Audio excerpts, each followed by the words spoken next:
Cloud is all about choice. Take full advantage of multi-cloud with Couchbase, a geo-distributed, cloud-native data platform built to power your business-critical applications. Avoid cloud lock-in and open up a world of possibility. Start a revolution with Couchbase. Learn more at couchbase.com/cloud. Hello and welcome to the InfoQ podcast. My name is Wes Reisz and I'm the host of the InfoQ podcast. I also get the incredible privilege to chair a set of software conferences called QCon. QCon is a software conference for senior developers and architects. They are based in San Francisco, London, and New York. The next one is in New York. If you'll be around the New York area on June 25th, 26th, 27th through the 29th, be sure to check us out. Today we're talking to Anastasiia Voitova, known as Vixen Tao in the security communities. She started her career as a mobile application developer and in recent years has moved over to focus mainly on designing and developing cryptographic software.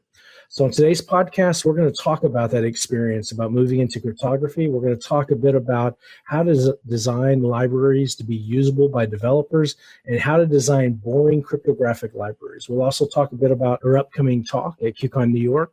That talk is called Making Security Usable, a Project Engineering Perspective. So today's a fun podcast. I hope you enjoy it. Anastasiia, welcome to the InfoQ podcast. Hey, hello. It's really a pleasure to be part of this. So tell me about it. You started off as a mobile application developer and moved into cryptography. What appealed to you about cryptographic libraries? Yeah, it may sound a little bit unusual, right? It's true. I was doing iOS applications like for years, 6 or 7 years in a row. And, making iOS applications is really exciting, but you're super dependent on a platform itself. And the bad thing is that there are a lot of people who start using your apps. Well, it is also exciting, but again, and at some point I realized that a lot of mobile developers, me as well, we don't actually care about user privacy or user security, like data security at all, because we have a belief that Apple cares about all the data or Google cares about all the data, and rarely we put some extra effort. And as I said before, amount of applications starts growing and amount of people who are using these applications was growing. I understand how it works, and I understand that when I use any app, and I put my sensitive data there, I'm not sure if the sensitive data is properly perceived and properly operated. So I will start digging, understanding the difficulties and the limits of the platform, going deep into security and making some educational talks for my fellow developers, like mobile developers, about security concepts. But suddenly, you cannot just make the application secure. Okay, it's super secure without making the whole infrastructure secure. Because mobile apps, they don't live in vacuum, right? They often have some kind of server-side database, or maybe even cloud database, what really mobile developers prefer, just to put data somewhere on Firebase. And even putting some efforts inside the app, but forgetting about the whole infrastructure, won't make your product super secure, being honest. So I was switching from only mobile to development of the whole product, including server-side, and it happens that at some point I was more interested in actually securing the things than on adding more and more and more and more user features. That's the story. So what are you working on today? You're working on security products, but what's the focus of it? Yeah, now I'm working in a cryptography company. It's even more narrow than just security because we actually create different kinds of cryptographic software. Some of this software is open source and free to use, and some of things we sell as a licenses to solve use cases of data security. And as a product engineer, I write code. First of all, I'm super happy about it because I'm still coding. Of course, now I'm coding on more complicated languages like on C, on Go, because cryptography, The thing is that all our software, it has some kind of crypto core, as we say so, which is often written on C, but it won't be usable from client applications, from real applications, if it just is C core.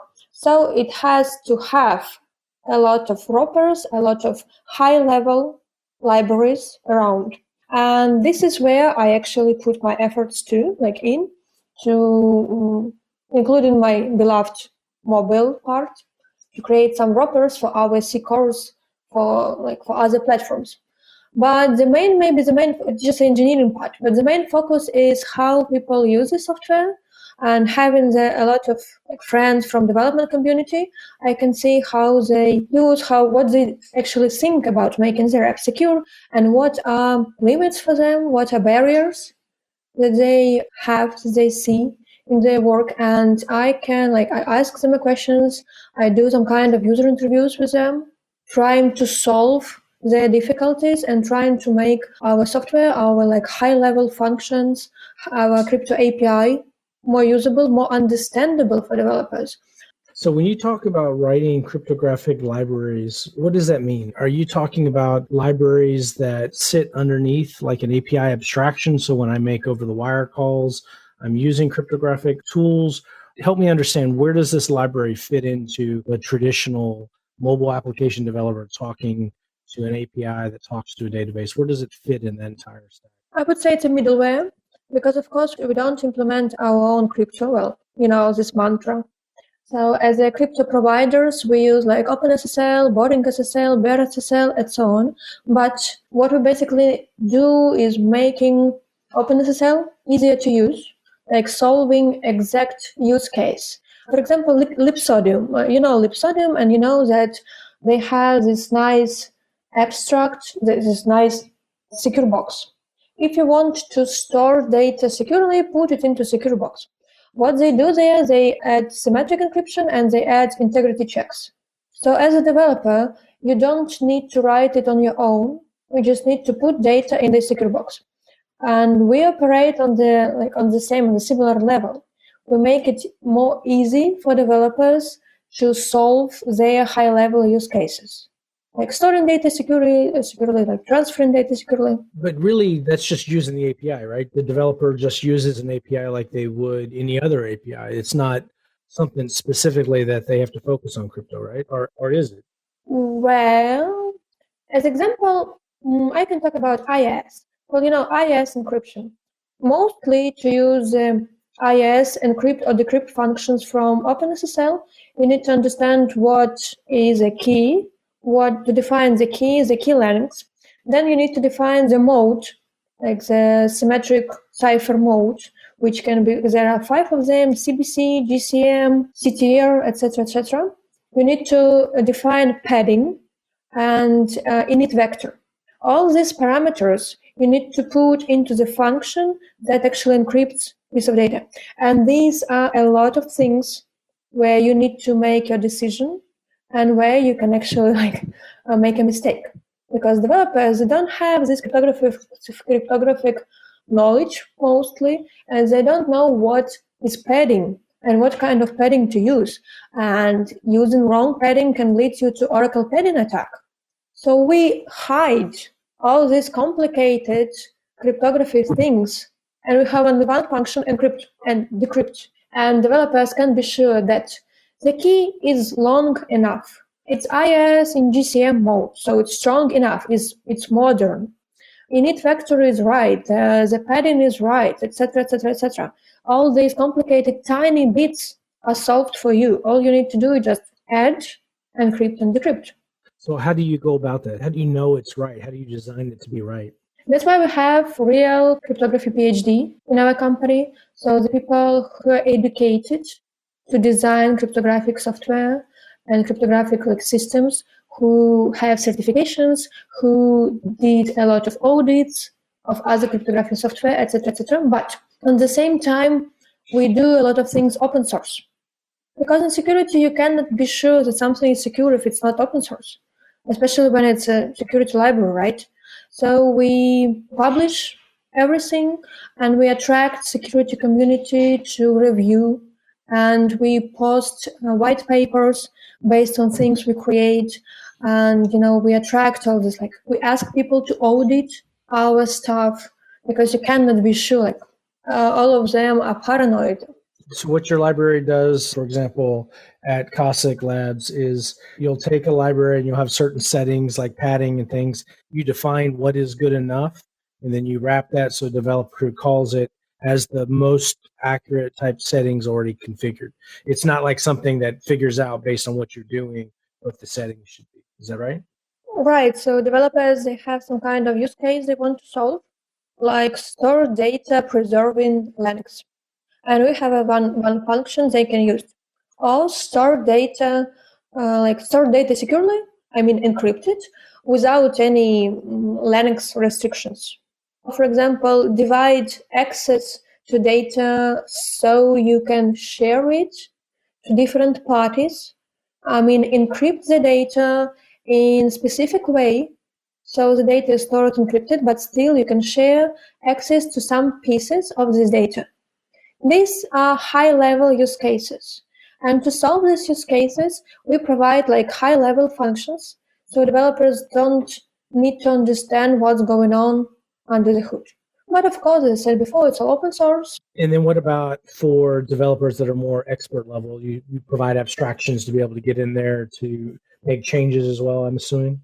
First of all, we provide a lot of security-oriented documentation because we understand that our target audience, some of them are just application developers and they don't care about all the details, but some of our audience are security experts and they need to understand what's going on and they're curious.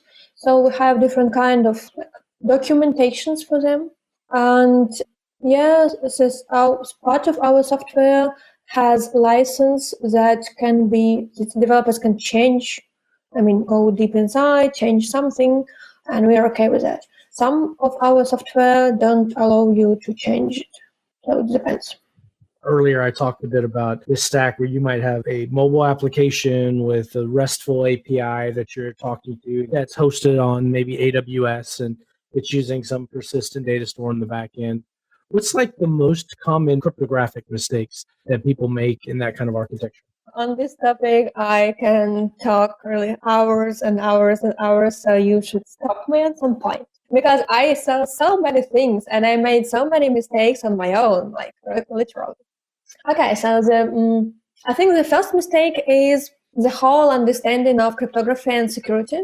Cryptography is just one of aspects of data security. It won't solve everything.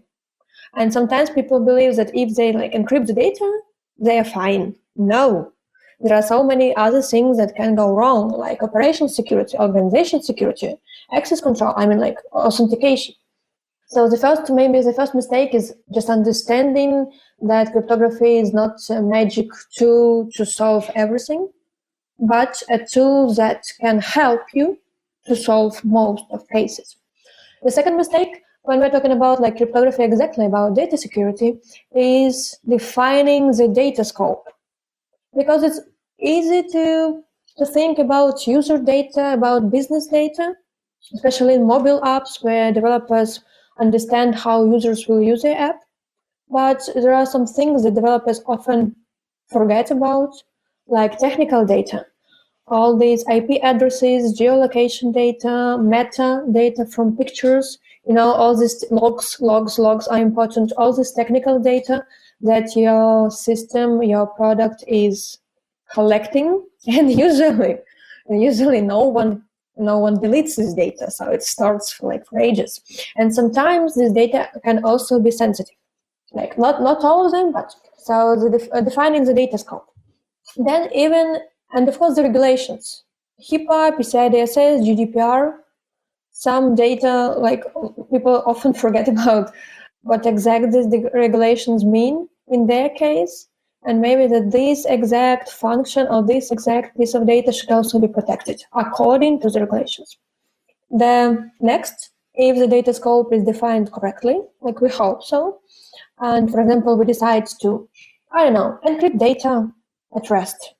The second mistake is selecting the encryption algorithms.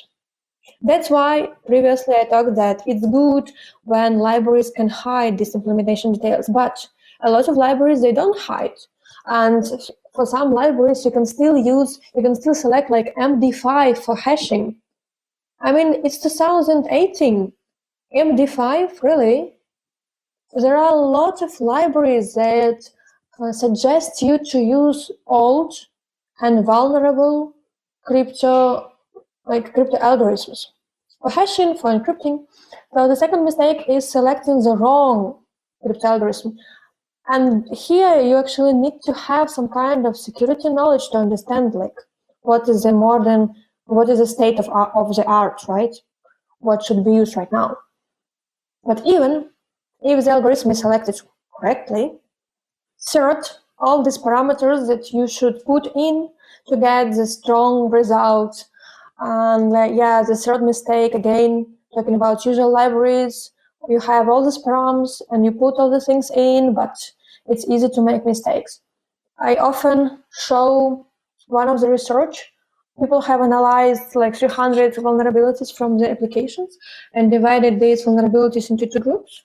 One of the groups are vulnerabilities caused by crypto libraries, like some mistakes inside crypto libraries, and another group are vulnerabilities caused by misusing crypto libraries. And of course, this is the second group is the majority of issues. 80-something% of issues are mistakes or vulnerabilities that are caused by misusing crypto libraries. So it's really important to understand that even defining the data scope, selecting the algorithms, you still can misuse the thing, and all your super secure system will just fall into parts. You said that 80% of the vulnerabilities are caused by misusing cryptographic libraries. What are some of those examples? Yeah, I will send you a link on this research because it's really interesting to read, and they provide you a code pieces where making super easy mistakes in code can open a vulnerability. But I mean, I think the most easiest example is that I mentioned before, just wrong parameters for crypto algorithms. And what is important to understand next, that encryption is all about keys. So even using the right crypto algorithm with right parameters, you can still put your encryption key near the encrypted data, and that's all. So key management is the second, the fourth important step or most common mistake some developers do. And key management is super complicated. It's not only about generating a key, or it's not only about user password as a key, which is a bad idea, right? It's also about storing keys. I heard so many systems that just encrypt user passwords instead of hashing. Again, 2018, encrypting user passwords, why?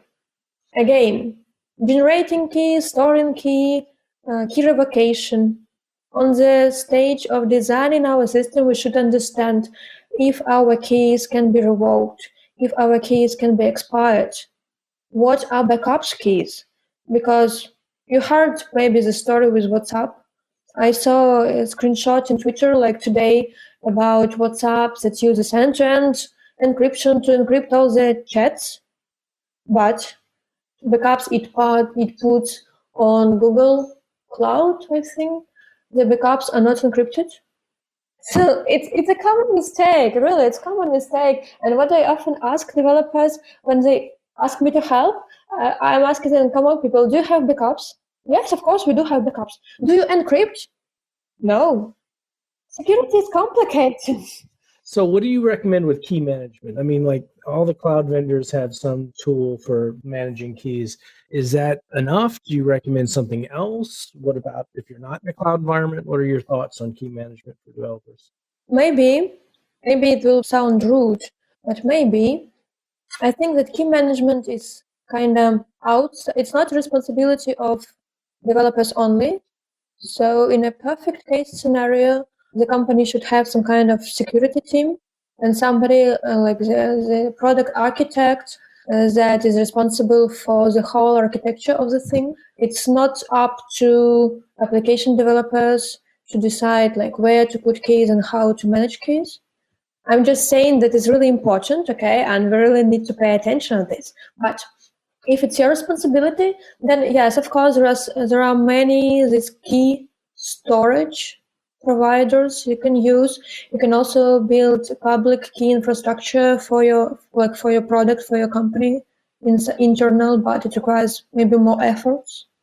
And maybe for developers, the most useful advice is not to hard code key in a code, to separate code and keys, right? To put keys to different file and don't commit this file. Don't add this file to your source control. Keep an eye on someone who accesses this file. So in a perfect world, you have some kind of key storage, and every entry to this key storage is locked. Earlier, we talked a bit about you came from the mobile world and then moved into cryptography. Any tips that you would tell your previous self on cryptography when it comes to developing mobile applications? I wish I read all these exciting cryptographic books before. Like what? What do you recommend? I really recommend Serious Cryptography. So Serious Cryptography is amazing. Jean-Philippe Omerson. I'm sorry, I'm really bad in reading French. So you can Google it by Serious Cryptography. So it's a book that is super easy to read, literally super easy to read. It has a lot of useful examples and code pieces, and it's all about cryptography from basics, from discussing what is random, what is pseudo-random, right? Why it's important for cryptography, how to calculate the entropy. So from these basic aspects to modern cryptography, to all these popular ciphers, to elliptic curves, like how to understand elliptic curves cryptography, to quantum computing. And I would really recommend people who are into security and into cryptography to read it, because it's amazing. Okay, but tell me, how does that help you as a mobile developer? I would quit mobile development applications earlier. That's what you would tell yourself. Because there are so many other exciting things in the world. I mean, now I feel that I have some impact, and making these security tools, cryptography tools, I can actually affect many mobile applications and many users in a good way. But you can affect them right now. What are some tips that you would tell them that you're writing mobile applications? This is something you need to think about from a developer perspective. What is that? What is it that you would tell that mobile developer if you could reach the largest number today about make sure you're checking this? I would discuss the trust, because in a mobile world, we have to trust the vendor, the platform, right? We trust Apple, we trust Google. And by this, I mean that Apple has their ways of securing data, like securing Clay, for example, or keychain. And every time developer says, hi, I'm okay, I will put keys to keychain, which is perfectly normal, but they should understand that you trust Apple and you trust all these Apple security mechanisms. And if device is jailbroken, everything you put into keychain can be read. So if your application has some sensitive data inside, I mean, if you operate with really sensitive data, maybe for your case, you should not trust Apple only, and you should add some security measures, which you define, which your system defines. But of course, some applications don't need this overthinking, and it's okay. It all depends on risk modeling and security requirements. If your application is Instagram for kittens, you don't need all these measures, and it's okay, it's okay. And maybe about SSL. SSL is not enough. So, okay, people, if you're doing application, I understand that when we're talking about web, it's complicated, but when you're doing applications, SSL is not enough. Even SSL pinning is not enough. So SSL pinning, when you pin your server certificate and you check, after SSL handshake, you check that the certificate that the server provides you is the same that you have in your app. So it's really your server, and you can set connection with them. So even SSL pinning is unfortunately not enough. So what's up then? If you're using SSL pinning, that's a lot. That's what a lot of developers think of today as being good enough. What more should you be doing? Again, depending on your use case. So for some people, like SSL is enough, SLP is enough, but building extra like security channel between you and the server, mutual authentication, because like often these mobile infrastructures, the server side doesn't recognize what kind of device, what kind of client application is being connected. And that's why we can make all these nice bots like Tinder bot, Instagram bot, Facebook bot, using just the API from the apps. So pretending to be a real application, right? Because the server side doesn't authenticate the app side. So adding like plus to SSL pinning, adding a mutual authentication, like authenticate client, is a huge plus. Then building extra like encryption channel for sending super sensitive data, like add one more layer of encryption based on, for example, on user keys. If we're talking about something user specific, we can generate key derived from some user properties, from user passwords, and encrypt data and send this data encrypted over SSL, I would say so. We've been talking to Anastasiia Voitova, Vixen Tail and Security Communities. If you want to hear more from Anastasiia, she'll be talking at QCon New York. Again, her talk is Making Security Usable, Product Engineering Perspective, and she promises to lay out how to solve all your key management problems in your microservice environment. So be sure to come by and say hi and check her out at QCon New York. Anastasiia, thanks for talking to us today. Thank you.